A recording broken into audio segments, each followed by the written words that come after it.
welcome. It's so wonderful to be engaging today with colleagues as we continue to learn new best practices in the virtual environment. Today our focus will be on higher education and how to engage with pre-service teachers via technology. We have been using Flipgrid in our classes. This is a platform that we're both familiar with and we have used with our current students to support their virtual classroom culture. We're excited to teach you and learn with you today as we go over some of the basics and how we've used it. During our presentation today, we'll talk to you guys a little bit about who we are and how we've used Flipgrid in our own classes at Slippery Rock. We'll go over the basics of Flipgrid, talk about student engagement, share a little bit from student feedback, and talk about how students, pre-service teachers, can use Flipgrid in their own instructional practices. My name is Amanda Young, and I'm an assistant professor of adapted physical activity at Slippery Rock University in Western Pennsylvania. I'm currently the APA minor coordinator, where we have students from all majors participate. I also teach our Intro to APA class to our school wellness education students, who will be physical and health educators in the state of Pennsylvania.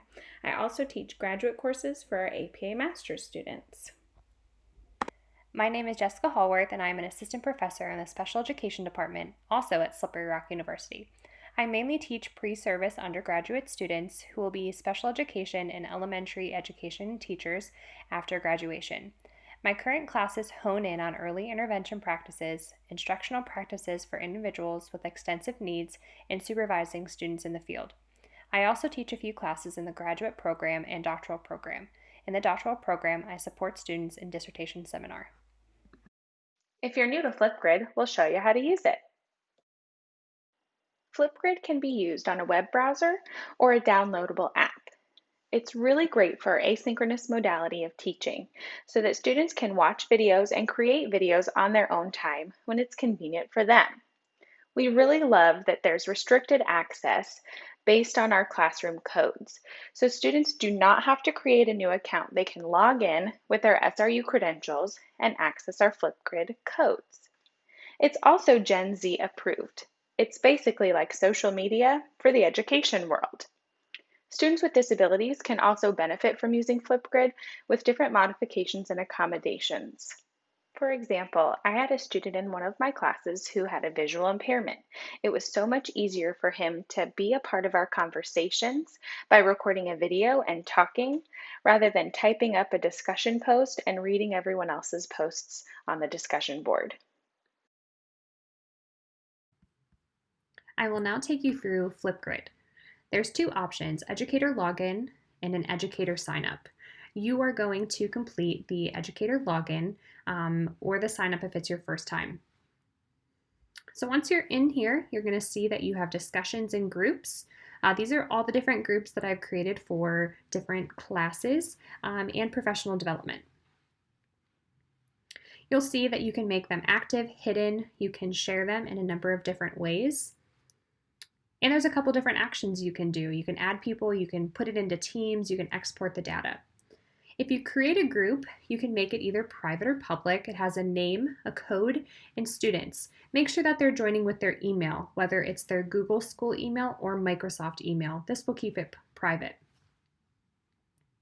Now you can see when I go into one of my classes, this is what it's kind of looking like. And there's going to be some topics that I've created. So these are two that I've had responses for my classes. One, we had a reflection based on a presentation in our classroom. So you can see I was able to write my prompts and then the students responded to it. I love that it shows how many views students have gotten and it goes directly to their videos. So it would play. You can give feedback. There's closed captions and I can record there right back. Students also can record back. Again, all of my different discussions. And Flipgrid has so many different other options that you can use that they just keep inventing and bringing out, which is really great. There's a mixtapes option now where you can add tons of different videos. You can also do a short video to record, like a video that you'd like to share with your class. So again, you can see all the different topics that I've created, and you can also copy and paste them so you don't have to create new ones. You will say hello to Flipgrid a little bit later. We recommend taking out your phone and saving this guide for future use. It's the Educator's Guide to Flipgrid, and we did not develop it, but a couple individuals did, and it's phenomenal. It goes over every single detail that you could think of as that included in Flipgrid, and it has pictures and step-by-step guides. It's a wonderful thing that you could just kind of tuck away for when you are ready to create your own Flipgrid for your classroom. One of the most challenging things that we've had to deal with in this transition to online learning is student engagement. In this section, we'll talk a little bit more about how we get our students to engage in our classes, even though we are virtual. If you're like me, I like to have a solid foundation and understanding of, is this really worth my time to use it in the classroom? And there is a good bit of research that's starting to come out with Flipgrid now that we've kind of moved to this online modality and some different effects on the classroom. So in a couple different studies I'm going to tell you about, the research that is suggesting that this is a really positive tool to use. So in one class of 50 students, at the end they used it, and 6% of students said that after the implementation, their communication decreased. So just one or two students. About 68% of them, though, said that their engagement increased during and after the implementation of Flipgrid. And then about 26% of the students said their communication stayed the same. So maybe they were really good at communication already, but I think 68% of engagement is incredible. And I know at a time where, my communication and engagement is really lacking, those are really big numbers. Another survey, this was about 25 students, but of the students that were surveyed, 92% of them said and reported that their Flipgrid increased connectedness to their course, the peers, the instructor, and the program, while 8% of them reported being a little unsure. So there is this basis falling that the research is suggesting that this is a great engagement tool. Now that you know a little bit about Flipgrid and how it's used, I'm going to show you some ways that we've aligned it to our coursework. So here's some examples. We have discussions and reflections, which I did show you when we were going through. I've posed a question and I've let students respond and talk about and discuss the content. I love that it's not just typing, although the students can type on their Flipgrids. I love that they're actually talking about it and thinking about it and having to talk about it rather than just typing. I think it's a different way of learning and reflecting. I also really like that students can respond to other peers and give them a really thoughtful response. I can also do the same. Engagement, this has really helped students stay connected with their peers. We've also done it with just some social prompts. I know Amanda has specifically done this in her class when we switched from an face-to-face to an online modality in the spring. And she just said, show me your space that you're now using as your study space. So that way it just kind of got students thinking about something else, and they were able just to connect with their peers in a different way. And another way would be presentations. Students can present information to their peers in a totally different and creative way. And again, allowing that option for students to respond and ask questions and make a discussion out of it. There's nothing like actually being able to see your students' faces when they're discussing and reflecting and providing information to students. You're really able to get to know them even from afar. Here's an example of the topic that Jess created for one of her classes after she had a PT come and present to the class. The students recorded reflections of the presentation. I just finished watching The Rising Phoenix, and I am in shock, and I'm mostly in shock with myself. This was the first time that I saw Paralympic athletes in their respective sport doing what they do, and I loved it.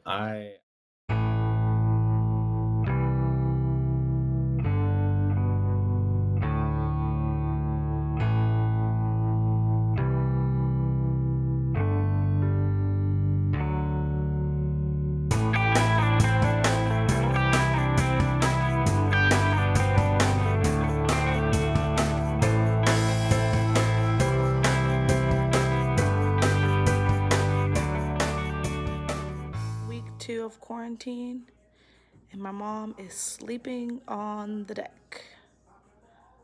Week 2 of school online, and Simba got a new toy. Oh, okay. Oh, now he wants to play with the box. I got a new setup. Yep, I did. Student tip, use your TVs as a second screen. Oh, I forgot to tell you guys, my brother and I have been having a Nerf gun war in the house like children, knocking down targets. Off for now. See you next week. Hi, everybody. My name is Danny Reconu, and I am a transfer student from CCAC, which is a community college back in Pittsburgh, where I'm from.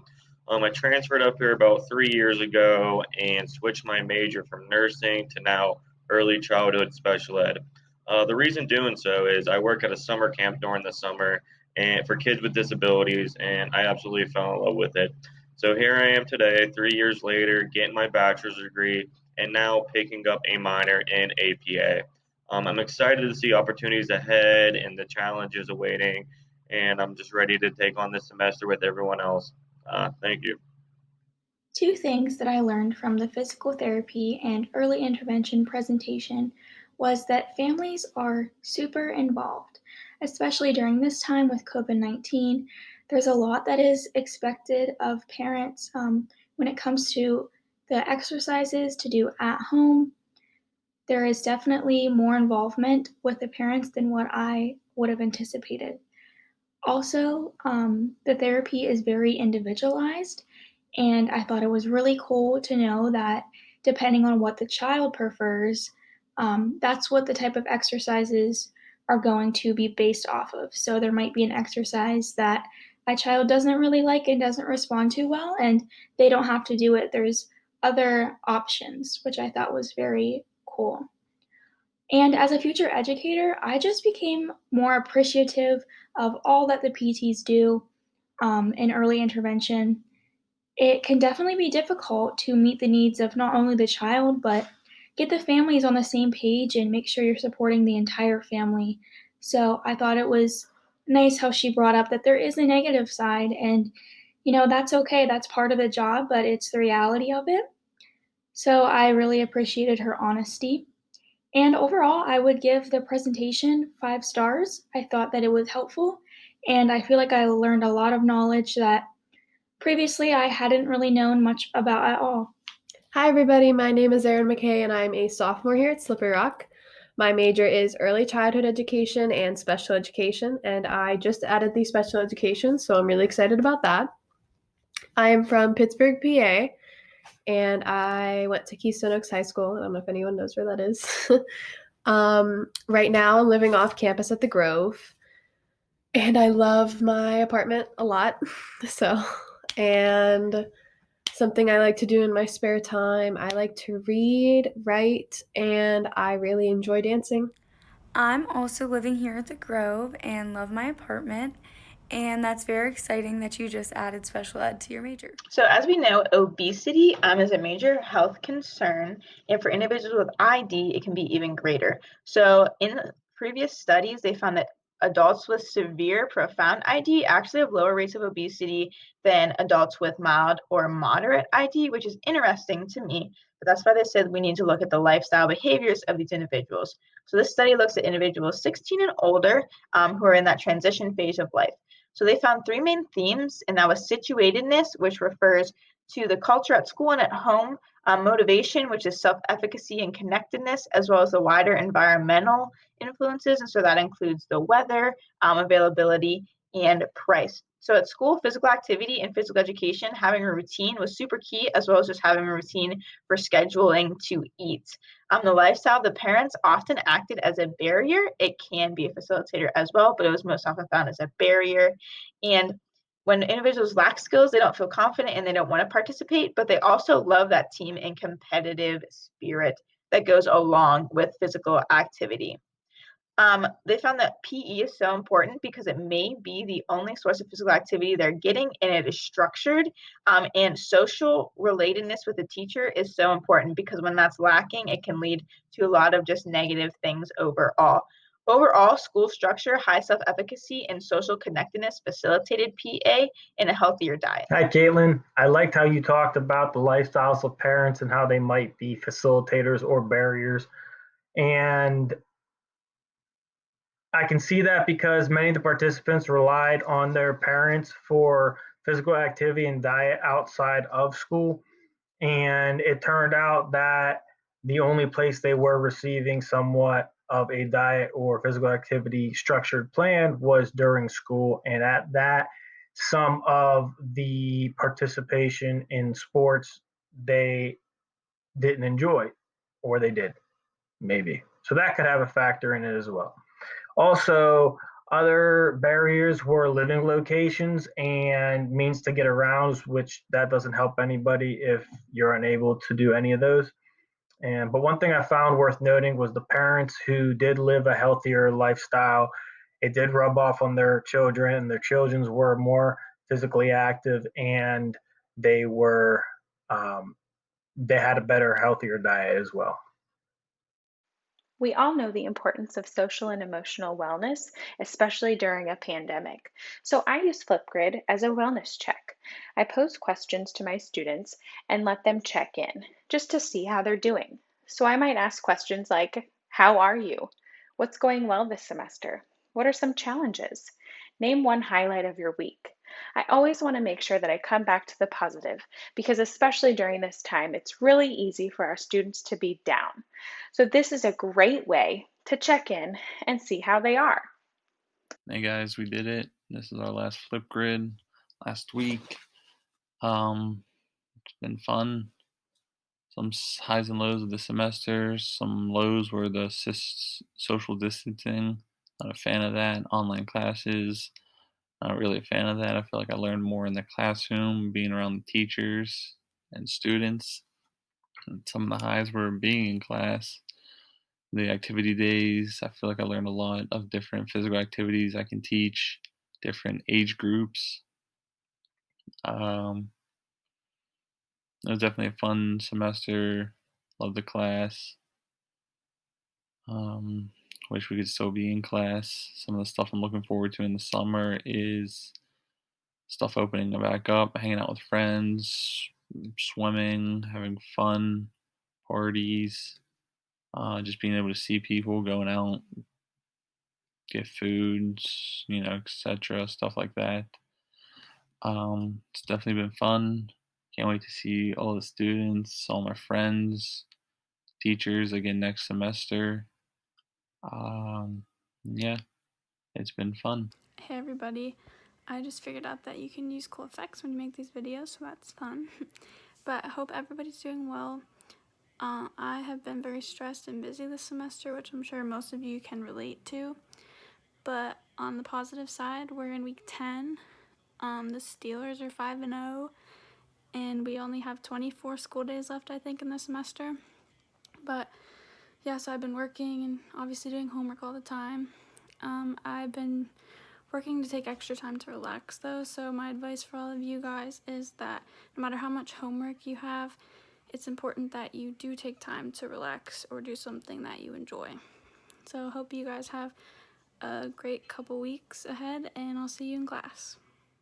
Peer connections and engagement looks very different in our online modalities.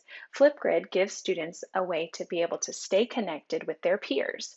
Instead of seeing each other on campus, in the hallways, now they can see each other on Flipgrid.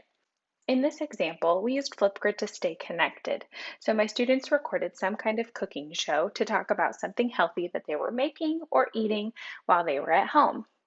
What's going on, everybody? I'm going to be teaching my girlfriend here today how to make one of my banana and strawberry smoothies. So the first thing I do is I cut up the strawberries.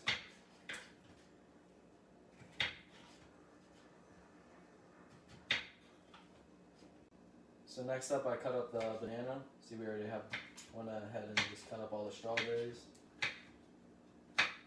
So next up, I just pour in all the ice, the yogurt, using the whole thing here.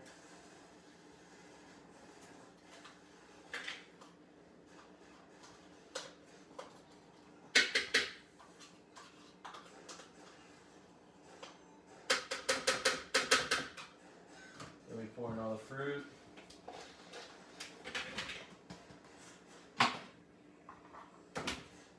And then blend that thing. Alright, and there you have it, the healthy strawberry and banana smoothie.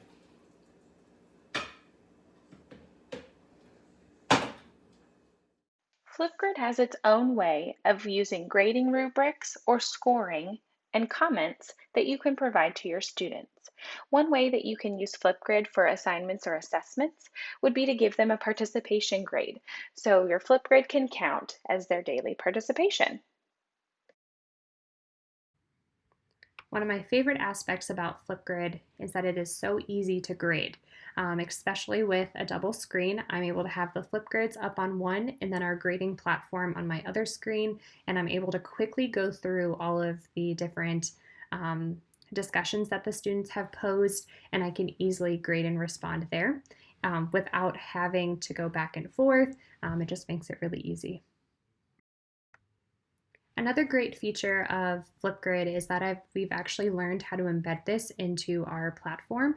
So we use Desire to Learn as our platform for all of our courses, and you can actually go in and add a tab for it. And when you click on it, it takes you directly to Flipgrid rather than having to give students a special code where they have to refer back to it in their email or something like that. It makes it really accessible with that shortcut link.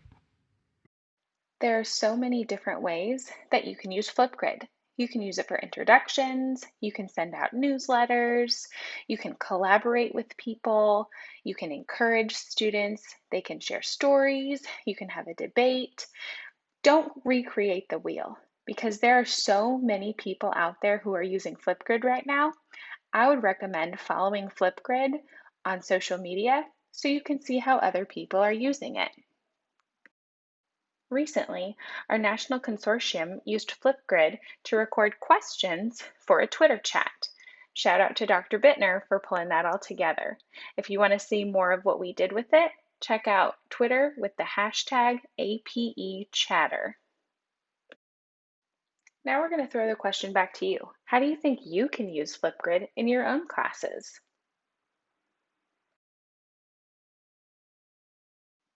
We've been using Flipgrid for about 2 semesters now, and this is what our students think. Student feedback has been a really important process that we've taken into consideration just because we really want to know what our students think about Flipgrid and if it's worth using in our classes. So there are positive and negatives to Flipgrid. Some students really like it and some do not. I was really surprised by some of my students who actually spoke up more on Flipgrid compared to the in-person classes, but then there were students who actually spoke less in comparison to the in-person classes. So it is really nice for those students who you might not always hear from. I know when I'm in a Zoom lecture or something like that, I might only hear from 5 of my students, whereas on Flipgrid, each one of them is participating and I'm able to see them and hear from them. Some students don't want to be on camera, and that is okay because they don't have to be on Flipgrid. They can actually just upload pictures, they can use different backgrounds, even PowerPoint presentations that they can upload, and they can just voice record. So it allows them to be in a comfortable space, not always on recording themselves, but they can just audio record and put their thoughts out there. One of our mutual students at SRU, Akila, shared some feedback with us. She said Flipgrid was a great balance between work and play, thinking about social engagement. It allowed us to participate in topics with our own personal touch. I enjoyed that it was flexible and uninterrupted. I learned a lot about my classmates and professor that I would have never gotten the opportunity to know if we were in the classroom. Not only can you use Flipgrid in your own classes, but you can share with your students how they can use it when they go out into the field. Not only can we use Flipgrid as a tool in higher education, but our pre-service teachers can use what they've learned in our classes and see how they can implement it into classes of their own. Flipgrid can be used to view student progress. Maybe you have students submit videos over time so we can see the progression of skills. Maybe families can submit videos to share what they're doing for recreation, how they're staying active outside, and promote lifetime physical activity. Maybe our secondary students could use Flipgrid for self-assessment. So when they record a video of themselves doing a skill, maybe we're going to provide a checklist and they can see what they're doing correctly and what they still need to be working on. In the same way that we use Flipgrid to create classroom community, school-age students can also use Flipgrid. Lastly, we would love for you to check it out and try it. So you can actually pull up your phone right now and take a picture of the QR code, and it's going to take you to a Flipgrid specifically for this conference. And we'd love for you after the presentation to record one of yourself and kind of get a feel for it without ever creating an account or anything like that. So that way you can try it for yourself and see if it's something that you would like to use in your classes, in your professional organizations, and so forth.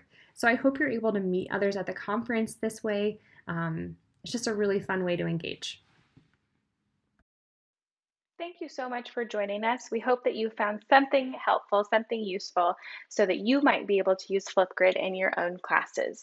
If you guys have any questions or if you need any help, please feel free to reach out to us. We'd be happy to chat. You can email Jess or myself, and I hope you enjoy the conference. Thanks for listening.